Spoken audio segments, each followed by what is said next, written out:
I'm the most junior scholar in my department. So I assume this was a university. If you happen to be on, and this was your question, if it's different, please let me know. We're encountering significant racism perpetuated against both students of color and faculty of color by a few senior faculty members. So I'm loving the intersection of marginalized by race, also marginalized by hierarchy. And I'm assuming the senior faculty members are white, but I could be wrong there, but most likely. So as a junior faculty member, I've already been labeled a troublemaker and that I make people uncomfortable because I'm asking us to directly address racism. And so for the whites listening, and or a similar dynamic around sexism or gender identity or hierarchical class dynamics or disability dynamics, when you're in the privileged group, we may not pay attention. So it's important we build relationships across privileged, marginalized dynamics so that we may hear more, because it's our responsibility to notice and interrupt these dynamics and not put the pressure, responsibility on folks who are in marginal identity who have greater risk, career impacting this junior faculty just by asking reasonable questions. Can we look at dynamics of race?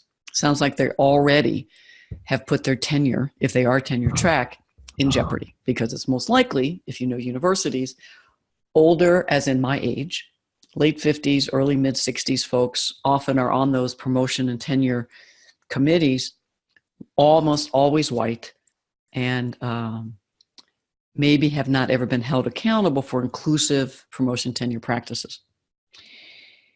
I'd love some help how not to alienate people who have more power. So here are my thoughts for what they're worth. Like everything, take what you like, leave the rest.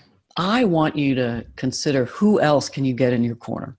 So are there other white junior faculty and maybe even medium level faculty, assistant associate professors who have been there a bit longer, who are seeing these dynamics you could talk to in confidence and ask what they might do in those moments. You might even ask for feedback and say, I have a sense I've gotten this reputation already. What's your feedback for me? How could I raise these issues, or how can I get others to raise these issues so that I'm not putting my career on the line? And they might be willing to say, well, let's talk some more and let's think about what I could be doing. So are there some people in your department? Again, not any one of these will solve something this complex. I'm wondering about the chair and the dean. Any hope to you and a couple of your colleagues going, having a conversation, again, across race, having the conversation so that you're there, but maybe you task the white folks to open it up and lead and say what they're noticing and what their concerns are. And you're asking the chair and you're asking the dean for feedback and suggestions on how you all can maneuver and also what their role could be. Often folks say the chair and the dean tried, or they just don't have a good reputation. There's retribution. So often campuses have an Office of Equity, Inclusion, Diversity, Human Resources, BUDS person. Those are also places you can ask for confidentiality and get some advice and thoughts. It's also a place you can have something documented. Now, it doesn't have to be a full grievance. It could just be, I'd like to just acknowledge this, and as you take notes, could you just make sure you keep them? And then I would follow up with an email to say, I thoroughly enjoyed our conversation. I don't know how much you want to put in an email in writing. You may want to write emails to yourself so that you know what you said and what they said, so you have documentation. Sometimes events like this escalate into performance issues, meaning that the person of color is getting held accountable as opposed to the senior leaders. If they bring in a lot of money through grants, if they're friends with the dean, I mean, there's all kinds of dynamics that could impact why organizations do not effectively create inclusion and hold people accountable for inappropriate behaviors. If none of these seem like ones you want to do, you can always possibly look in your local or regional community for city, county organizations around inclusion, discrimination. There might be some resources there to help you, again, confidential, to think through strategies to move ahead. Now, those are all organizational. It's not quite investigation, but this might raise itself to HR, might want to do employee relations, ER, investigation. So if you would talk to someone in ER, they might come in and have a conversation. And given what you said, I'd want to have them be able to do it without ever revealing who came to them, but that they had a report and they're trying to keep it informal.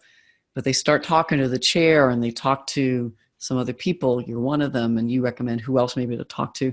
And they're gathering information, and then HR can do intervention. If people have a good race lens, they understand racism, they understand organizational change, conflict mediation, but those are pretty high bars for some organizations that have an HR. I don't always find people find HR and ER a place that they want to go. They say it's like a sieve and information comes out. So take it for what it's worth.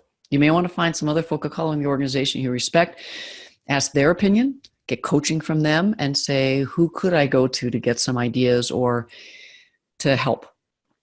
And then you could, if you do some training around race, how do you create an inclusive, racially just classroom, might get more people there, and then have the facilitator also say, it's hard to create inclusive classroom if where you're working doesn't feel.